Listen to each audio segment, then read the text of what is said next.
बड़े मज़ेदार प्रश्न होते हैं इसके। जैसे ये देखिए आप, साइन एक्स कोस एक्स वाला आ गया। अपने को ये बताना है कि ये फलन x बराबर π/2 पर अवकलनीय है कि नहीं है। x बराबर π/2 पर ये फलन अवकलनीय है कि नहीं है। तो उसके लिए अपने को क्या काम करना है, हल। सबसे पहले x बराबर π/2 पर फलन, अब कौन सा वाला फलन लूंगा बेटा, आप बताओ जरा। ये है साहब f(x). x का मान π/2 से बड़ा हो या बराबर हो तो इसका इस्तेमाल करते हैं। तो ये आ गया बराबर 2 प्लस और साहब x माइनस π/2 का होल स्क्वायर, ये हो गया। यहाँ पर देखा अपन ने कि जब x की जगह पर π/2 रखा तो क्या आएगा साहब 2 प्लस π/2 और माइनस π/2, इसका स्क्वायर, 0 का स्क्वायर 0, तो ये आ गया साहब 2। तो π/2 पर फलन का मान क्या रहा है बेटा, 2। अब आगे चले, यहाँ पर आए साहब x बराबर π/2 प्लस h पर फलन, यानी कि अगर 2 प्लस π/2 प्लस h हो तो ऐसी स्थिति में फलन का मान कौन सा होगा। तो x का मान π/2 से बड़ा है तब भी यही फलन काम में आएगा। अरे वाह, ये तो भैया मजा आ गया, परम आनंद की प्राप्ति हो गई, ये वाला काम में आ रहा है बेटा। तो अपन ने क्या काम करा कि x की जगह पर π/2 प्लस h लिख लिया, ठीक है। तो यहाँ पर आ गया 2 और प्लस π/2 और प्लस h माइनस π/2 का स्क्वायर, ठीक है। इसको काटा साहब, तो ये आ गया 2 प्लस h स्क्वायर। फिर आए साहब x बराबर π/2 माइनस h पर फलन क्या होगा बेटा, ये फलन काम में आएगा, ये वाला कौन सा, x बराबर 1 प्लस साइन x। अब भैया इसकी जगह मैंने π/2 माइनस h रखा, तो ये आ गया 1 प्लस साइन π/2 और माइनस h, ये आ जाएगा 1 प्लस कॉस h, ये हो गया सर। ये अपने पास में x बराबर π/2 पर फलन का मान आ गया, x बराबर π/2 प्लस h पर फलन का मान आ गया, x बराबर π/2 माइनस h पर फलन का मान आ गया। अब अपन निकालते हैं दायां अवकलज और बायां अवकलज। तो सबसे पहले आते हैं अपन दाएं अवकलज पर, ठीक है बेटा। यहाँ पर आए अपन दायां अवकलज, ठीक है। दायां अवकलज क्या होता है बेटा, दायां अवकलज, इसको लिखते हैं अपन r(f) π/2, ठीक है। ये आया अपने पास में लिमिट और h टेंड्स टू 0, ये है π/2 प्लस h और माइनस π/2 ऐसे और बटे में h। अच्छा बेटा, π/2 प्लस h का मान क्या था, देखो आप क्या था, π/2 फंक्शन ऑफ π/2 प्लस h का मान 2 प्लस h स्क्वायर, क्या था बेटा, 2 प्लस h स्क्वायर, और इसका मान क्या था, 2 बटे में h। 2 से 2 कट गया, h से h कट गया, तो यहाँ पर क्या बचा अपने पास में, लिमिट h टेंड्स टू 0 और बेटा h स्क्वायर बटे h, यानी कि लिमिट h टेंड्स टू 0 और ये आ गया h। अब लिमिट हटा दो तो क्या मान आ गया इसका, 0, ठीक है। क्या मान आ गया इसका, 0। अब बात करते हैं अपन किसकी, बायां अवकलज की। तो बायां अवकलज क्या होगा बेटा, बायां अवकलज, बाएं अवकलज की जब बात करी तो ये आया l(f) और π/2, ये होगा लिमिट h टेंस टू 0 और f पाई बटे 2 माइनस h और माइनस f पाई बटे 2 और बटे में माइनस h। ये हो गया, ठीक है बेटा। अब यहाँ पर मान रखें तो पाई बटे 2 माइनस h का मान क्या था, यहाँ पर एल एफ डैश पाई बटे 2 लिमिट h टेंस टू 0। अब इसका मान था 1 प्लस कॉस h, ठीक है, और माइनस, ठीक है। वहाँ f पाई बटे 2 का मान कितना आ रहा था बेटा, 2 था शायद, देख लेते हैं, 2 और ये 1 प्लस कॉस h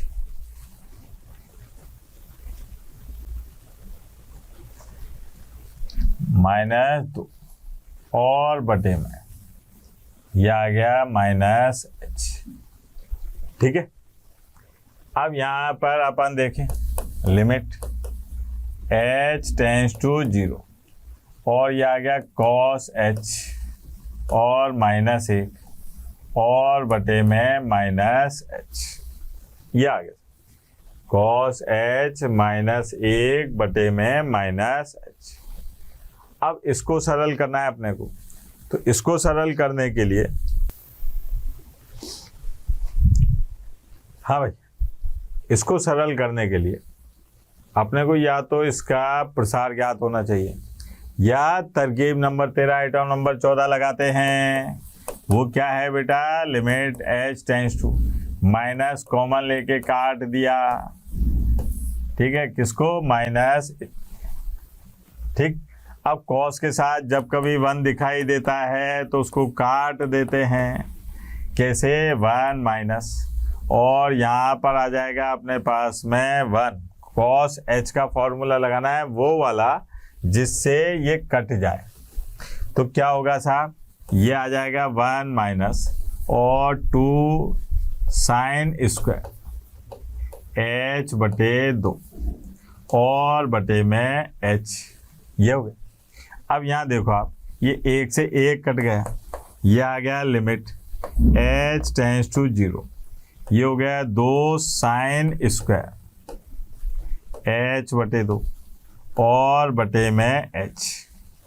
अगर मैं इस 2 को नीचे लेके आ जाऊं तो देखना जरा, लिमिट h टेंस टू 0, मैं ये कह रहा हूं कि साहब साइन h बटे 2 और ये 2 जो है यहाँ आ गया h बटे 2 और साइन h बटे 2, ये हो गया। अब ये तो आप जानते हो कि अगर ये दोनों बराबर हैं और ये साइन h बटा h है तो इसका मान क्या होगा, 1, और अगर मैं यहाँ h की जगह 0 रखूँगा तो ये क्या हो जाएगा, ये हो जाएगा अपने पास में, देखना, 1 इंटू साइन 0, और साइन 0 का मान बच्चा जानता है कितना होता है, 0, तो ये आ गया 0।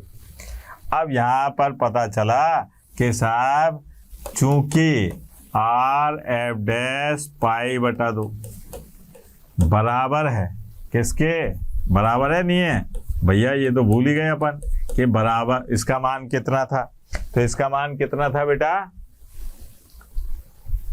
अरे 0 था भाई, तो इसका मतलब दोनों क्या हैं, बराबर। तो इसलिए x बराबर पाई बटा 2 पर फलन कैसा होगा बेटा, फलन अवकलनीय होगा, अवकलनीय होगा, ठीक है। x बराबर पाई बटे 2 पर फलन कैसा होगा, अवकलनीय होगा। कितना आसान काम है। और देखते हैं बेटा, हाँ भाई, ये बड़ा मज़ेदार सवाल है, बड़ा भी है, देखने से भी लग रहा है।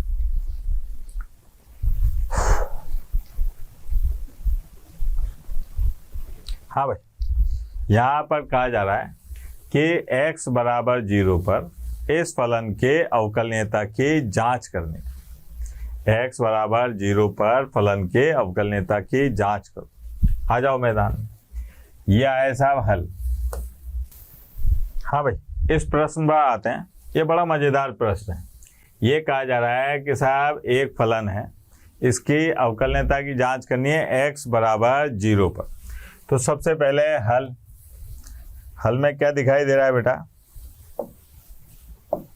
हल, हाँ भाई, यहाँ पर अपने को बताना है कि x बराबर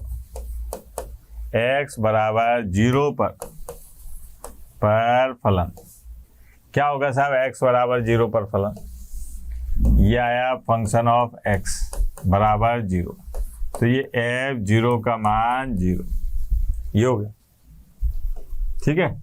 ऐसे ही x बराबर 0 प्लस h पर फलन 0 प्लस h की बात करी तो यहाँ पर कौन सा फलन काम आएगा? ये वाला x और साहब एक्स स्क्वायर ई की पावर में 1/x, ई की पावर -x बटा x और साहब ई की पावर 1/x प्लस ई की पावर -1/x ये हो गया। अब क्या हुआ कि जब अपन ने इसमें 0 प्लस h लिखा तो ये क्या हो जाएगा साहब? 0 प्लस h का होल स्क्वायर और यहाँ पर आ जाएगा ई की पावर 1/0 प्लस h और -1/0 प्लस h और बटे में ई की पावर 1/0 प्लस h और -1/0 प्लस h। सरल करने पर यह आ जाएगा h स्क्वायर, ठीक है, h स्क्वायर और ये आ जाएगा ई की पावर 1/h माइनस ई की पावर -1/h, ई की पावर 1/h और प्लस ई की पावर -1/h। ये 0 प्लस h का मान आ गया। अगर मैं 0 माइनस h की बात करूं तो यहाँ पर x बराबर 0 माइनस h पर फलन का मान निकाल लेते हैं। x बराबर 0 माइनस h पर फलन, इसका मान निकालते हैं तो वही आएगा फलन, तो x और बराबर x स्क्वायर ई की पावर 1/x, ई की पावर -1/x, ई की पावर 1/x और प्लस ई की पावर -1/x ये आ गया।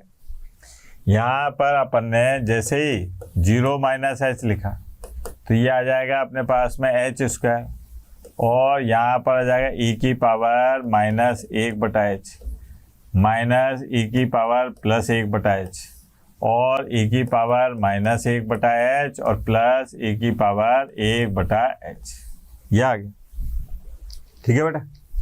अब दायां अवकलज और बायां अवकलज निकालते हैं। तो सबसे पहले आए अपन दाएं अवकलज पर, दायां अवकलज। अब दायां अवकलज क्या है सर? दायां अवकलज है RF' और साहब 0, ठीक है।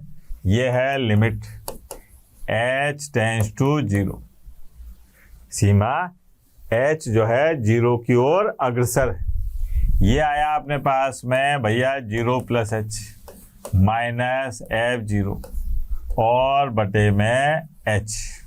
अच्छा 0 प्लस h इनका मान रखा था RF' 0 लिमिट, हाँ भाई, इसका मान क्या था? ई की पावर, और सबसे पहले तो था h स्क्वायर और साहब ई की पावर 1/h माइनस 1/h और बटे में ई की पावर 1/h प्लस ई की पावर -1/h और -0/h।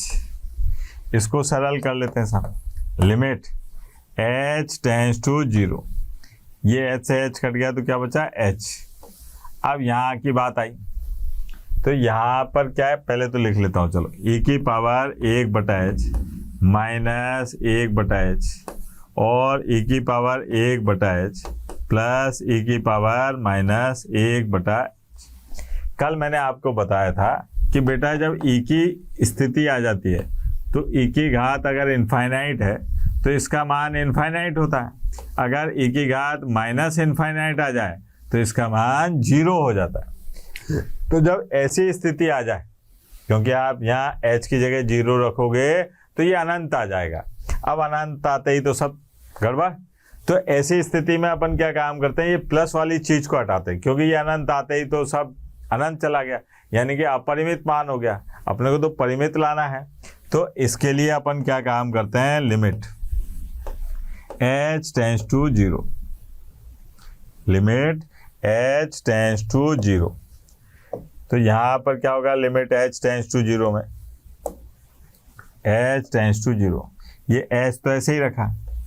अब मैंने यहाँ पर e की पावर 1/h कॉमन ले लिया, 1 माइनस e की पावर -2/h, और साहब e की पावर 1/h कॉमन ले लिया, 1 माइनस e की पावर -2/h, ये कैंसिल हो गए।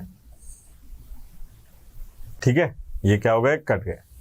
अब मान रखा साहब h का, तो क्या आएगा, ये 0 और इनटू ये आ गया 1 माइनस 0 और 1 प्लस 0, तो ये क्या आ गया, 0। ठीक है, ये परिमित मान आया सर। ऐसे ही ये तो क्या था, दायां अवकलज। अब आते हैं अपन बायां अवकलज पर। बायां अवकलज क्या होगा वो भी देखें सर। बायां अवकलज, बायां अवकलज, बाएं अवकलज में यहां पर आएगा एल एफ डैश और साहब 0, लिमिट h टेंड्स टू 0 और f 0 माइनस h और 0 और बटे में माइनस h। ये तो यहाँ पर अपने पास में है लिमिट h टेंड्स टू 0, ये है h स्क्वायर, और भैया यहाँ पर आ रहा है e की पावर -1/h,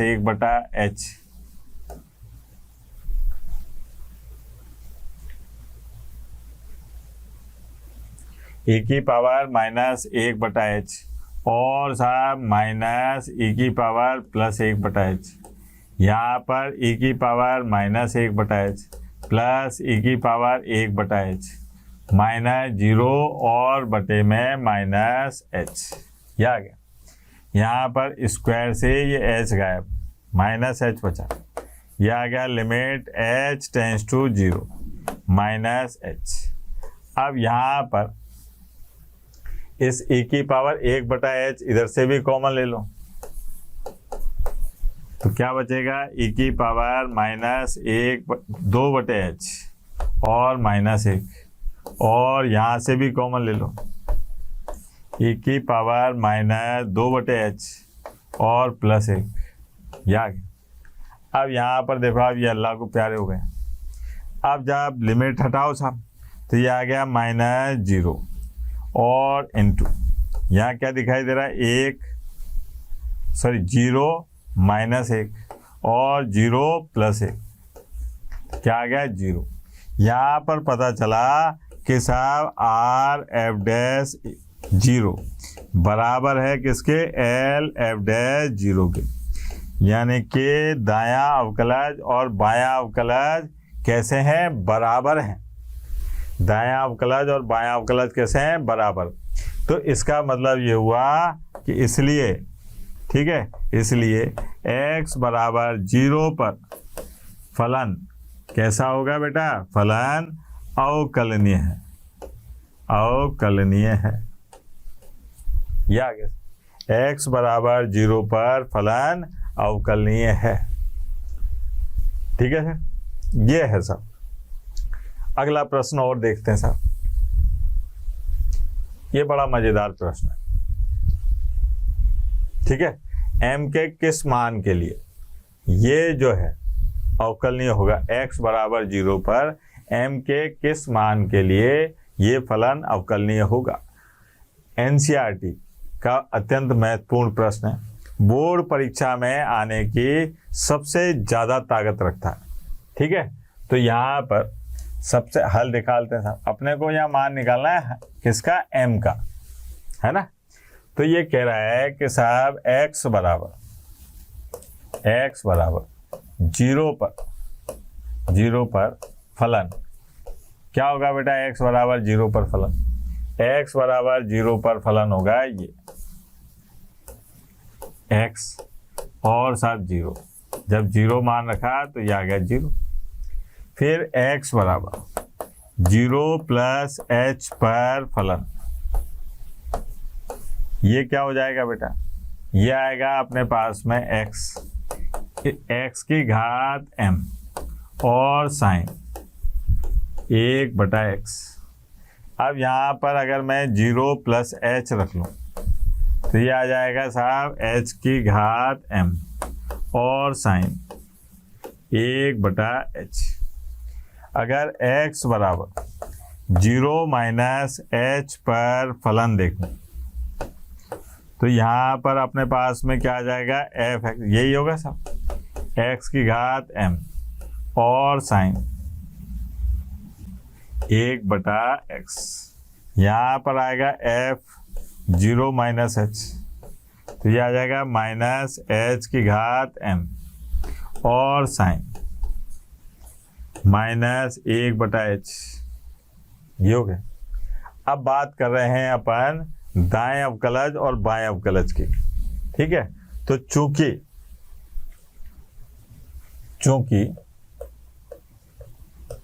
x बराबर 0 पर फलन कैसा है, फलन अवकलनीय है, ये मैं नहीं कह रहा, ये प्रश्न में कहा गया है, इसलिए आर एफ डैश 0 बराबर होगा एल एफ डैश 0।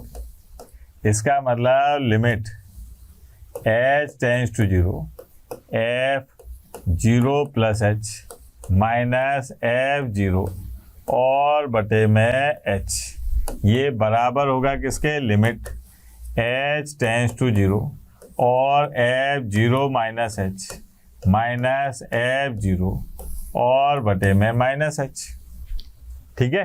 तो यहाँ पर मान रखते हैं साहब, लिमिट h टेंड्स टू 0। अच्छा, 0 प्लस h का मान क्या था, h की घात m और साहब साइन 1/h माइनस 0 और बटे में क्या आ जाएगा बेटा, बटे में यहाँ पर आ गया अपने पास में h, ठीक है। यहाँ पर देखें लिमिट h टेंड्स टू 0 और साहब f 0 माइनस h की जगह क्या आ जाएगा, माइनस h की पावर m और साइन माइनस 1/h और बटे में माइनस h, ये हो गया, ठीक।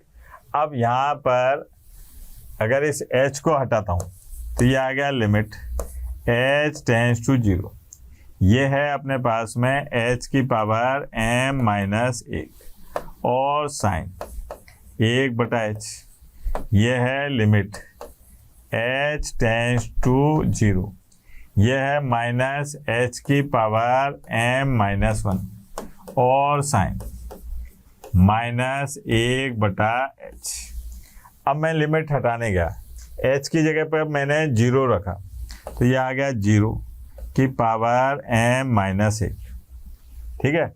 ये क्या है साहब, ये है साइन इनफाइनाइट, ठीक है। ये आ गया माइनस 0 की पावर m माइनस 1 और साहब इनटू साइन इनफाइनाइट। अच्छा, ये 0 की power m minus 1 sine infinite, sine अनंत का मान कितना होगा, तो बच्चा जानता है कि साइन का मान -1 से और +1 के बीच में रहता है, यानी कि -1 और +1 के बीच की एक परिमित संख्या होती है, ठीक है। अब यहाँ पर आए साहब 0 की घात m माइनस 1, यहाँ पर भी वही -1 और 1 के बीच की परिमित संख्या। अब बात आती है कि यहाँ पर क्या मान होना चाहिए, तो यहाँ क्या क्या मान संभव है, जो खेल होगा इस पे होगा कि इसका मान क्या क्या हो सकता है। तो देखें भैया, यहाँ पर अपने पास में ये दिखाई दे रहा है कि साहब 0 यहाँ पर ये दिखाई दे रहा है साहब कि अगर मान लीजिए इसका मान m-1 बराबर 0 है, m-1 का मान 0 आ जाए तो ये 0 की घात 0, 0 की घात 0 क्या हो जाएगा? अनिर्धार्य। क्या हो जाएगा? अनिर्धार्य।